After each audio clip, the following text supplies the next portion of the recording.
Hey guys, in this video we're going to be talking about upholstery extraction, and in this case kind of some extreme upholstery extraction. So I don't want to waste any time. Let's go ahead and jump right into it. What you guys are looking at here is a Jeep Wrangler that was actually purchased by a client of mine, and the seats were absolutely horrible, and I actually posted a video pretty recently detailing the outside. If you want to check that out, I'll link up the YouTube card here. But for obvious reasons, he was pretty concerned about the seats inside because they're really in just pretty bad condition. So what I want to do is just take the passenger seat here and detail it out pretty extremely and intensely and give you guys all the details. And we're just going to stick with the passenger seat. And then after that, I'm going to be showing you guys a list of kind of other cars, or not a list, but a video of other cars, about 3 other cars that I've done some upholstery extraction. So I'm just going to be giving information for the first part here. So if you want to skip forward to just some entertaining detailing video, go ahead and skip forward just a little bit. But you guys can see here, I'm using a dedicated upholstery shampoo. So you guys know that I love Super Clean Degreaser and I love Meguiar's All-Purpose Cleaner.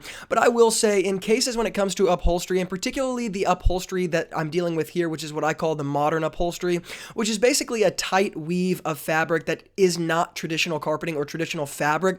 And it tends to be pretty difficult to clean because it's such a tight weave that, especially when you spill things in it, it's not a matter of just cleaning the surface. It really is a matter of extraction. And so most cases I don't say you need an extractor, but in these cases when you're dealing with that quote unquote modern upholstery, it really is pretty necessary.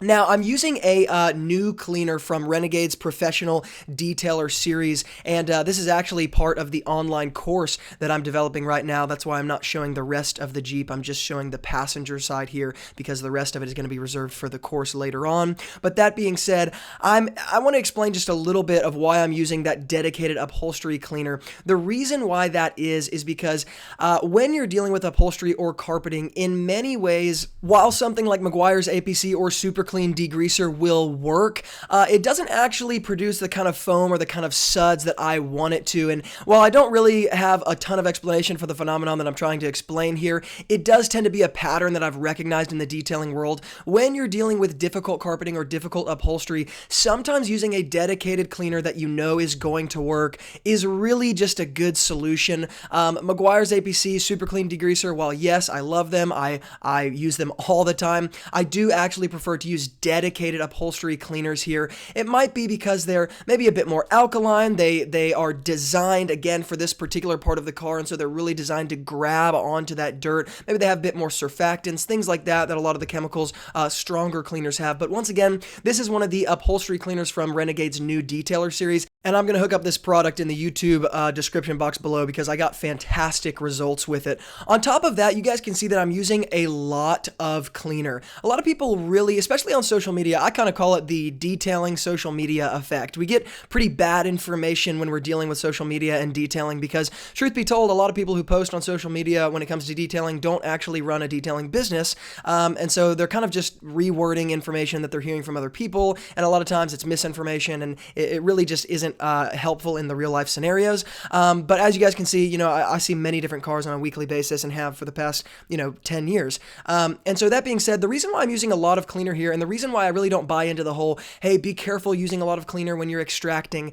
while in some cases that is true, when it's a sunny day outside and you're dealing with seats that are this hammered and this dirty, you can't use a little bit of chemical. It's not going to get the seat to the end result that you're trying to get to. So if you've ever wondered why you can't get the results using a tiny bit of cleaner with really dirty seats and you're coupling it with extraction, well, this is why. You need a lot of chemical when you're dealing with seats that are this dirty. And you guys are going to see that with the passenger side, the stains actually discolored some of that black area. And while the dirt is actually extracted up and it is clean, that discoloration still makes it look like the stains still exist, even with all the chemical that I'm using. The other thing I would say is on a warm, sunny day, and it's now summertime here in Nashville, Tennessee, so on a warm, sunny day, these seats are going to dry so quickly because it's so hot outside that I don't actually have to worry about that really just in any capacity. So I'll just say, for those of you who are worried about that, please don't, especially when the variables that I've explained here are the way that I've explained them, meaning a warm day, sunny outside, really, really dirty seat. And then on top of that, this extractor, the Mighty Light 8070 heated extractor that I'm using, is fantastic. Now, speaking of hammered seats, if you guys will hammer that thumbs up button so that more people can see this, that would be awesome. Hit the thumbs up button if you like the information you're hearing, because it does help this video rank in the YouTube algorithm so more people can get this good information. That being said, you guys might be wondering, Luke, I like the Mighty Light 8070 heated carpet extractor you're using. Do I need heat, and do I need to spend $1,300 on an extractor? Well, I would say, number one, if you're seeing cars on a very regular basis and you've built up a more significant business, this is a fantastic machine to have. But if you've not yet done that and you're just seeing this kind of thing on a more rare basis, or you don't quite have the cash flow to invest in that, there is a $400 extractor that I love that's called the Aqua Pro Vac, and I'll link it up here. You guys can either see it in the YouTube description box below, or you can see it in the YouTube card here, and you can see a video that I've done about it if you're wondering about what a more economical extractor would be. Now, when it comes to upholstery seats like this, you obviously are going to have to hit the sides as well, but let me explain something. While the bottom of the seat, kind of what I call the face of the seat, and the back of the seat where you're actually sitting and leaning on, becomes really dirty over time, and we don't even know who the previous owner of this Jeep was, so it is very, very dirty and could be a lot of different things. You don't necessarily have to extract the sides. While I am going to extract the side you're seeing right here because it was especially dirty, the back of the seat, the sides of the seat, don't always get as dirty because you're not sitting on those, you're not spilling stuff on those all the time. Sometimes you spill stuff down those cracks and crevices, in which case you might have to extract, but in other times, I might just be able to get away with steaming it and chemically cleaning it, which is what I'm going to do to the back of the seat and the rest of the sides other than what you just saw. So right here, you're going to see I'm going to use my 2-inch drill brush here with the white soft stiffness, agitate that cleaner, and I'm going to take my steamer and my microfiber towel, and you guys are going to see it's a pretty simple strategy. I'm going to use my steam to kind of heat that chemical up, but then I'm just using my elbow grease and my microfiber towel to really scrub it and kind of dry it and agitate it at the same time. And so it really doesn't need to be overcomplicated. I don't have to wrap my steamer around my microfiber towel, or wrap my microfiber towel around my steamer and switch heads. Like, I can really just make it that simple. The other thing I would say is that the drill brushes that you're seeing me use are actually a part of the new Wilson Auto Detailing drill brush set that I haven't yet revealed in full, and that are actually almost on their way over here and will be in stock for the first time, so I'm really excited about that. But I'm going to hook up links to other people's drill brushes that are not on this level, and I'll explain why later, but so you guys can get access to that should you need to. The other just really big point I want to make here is just like, while yes, the extractor is really important in a situation like that, you guys can see, like, and on the sides and every other way that I'm cleaning, you know, apart from the extractor, it's really chemical agitation with a drill brush and mopping up with a microfiber towel and kind of implementing my steamer here and there. And it just doesn't need to be overcomplicated. So I just want to encourage you guys, especially those of you who are beginning in the business, like, don't get caught up in all this stuff that gets really confusing and do I need this tool and that tool. I'm actually going to be launching a what would I call an essential detailer's toolbox guide in the next couple weeks that you guys can get. That's going to be my top 10 tools and products to start an auto detailing business, and it's going to be really inexpensive, and so I'm really excited to show you guys that.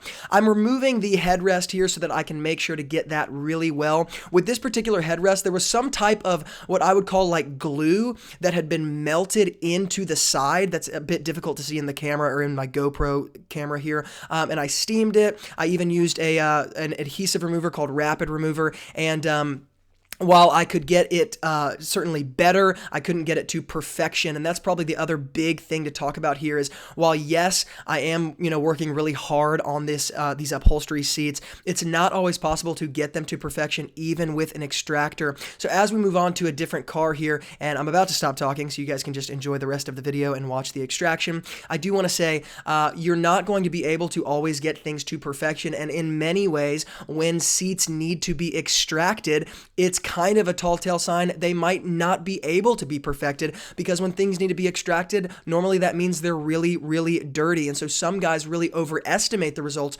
they're going to get with an extractor, though I will say, for a pro auto detailer who's looking to scale and get way better results, the Mighty Light 8070 heated carpet extractor, while it is about $1,300, maybe closer to $1,100, it is a fantastic machine. I've never had any problems with it. Really, really great machine. You guys can see in the rest of the videos how I'm utilizing the drill brushes in different scenarios. In the seams, I'm getting the smaller one. In the between the seats, I'm pulling out the round one. Different things like that. The only kind of last comment I want to make here is a couple things to be cautious of. You guys can see this is a suede seat that I'm detailing here, and I'm about to start extracting. But on top of that, the leather seat is kind of surrounding it, so it has a leather piece on the far side as well as the middle seat is leather.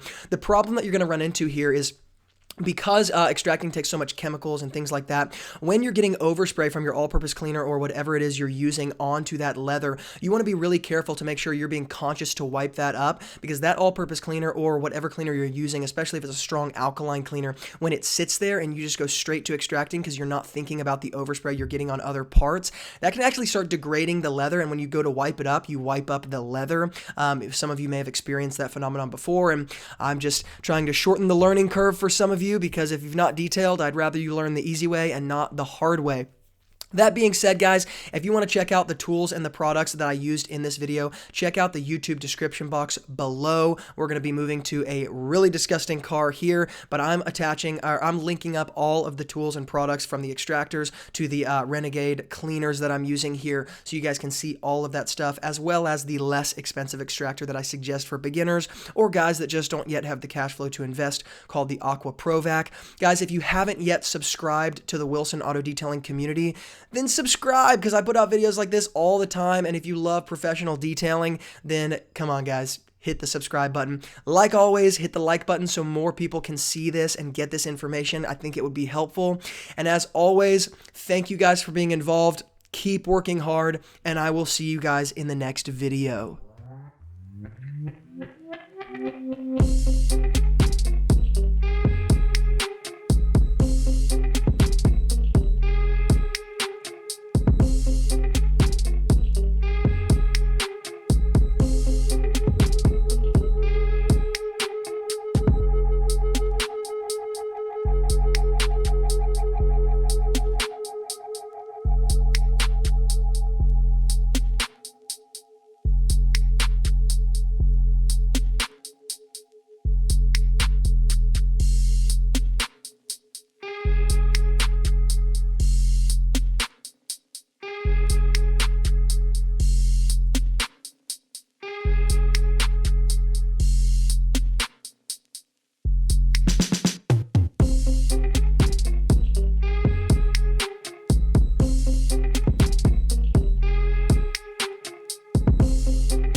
It's not a game, it's a rich thing.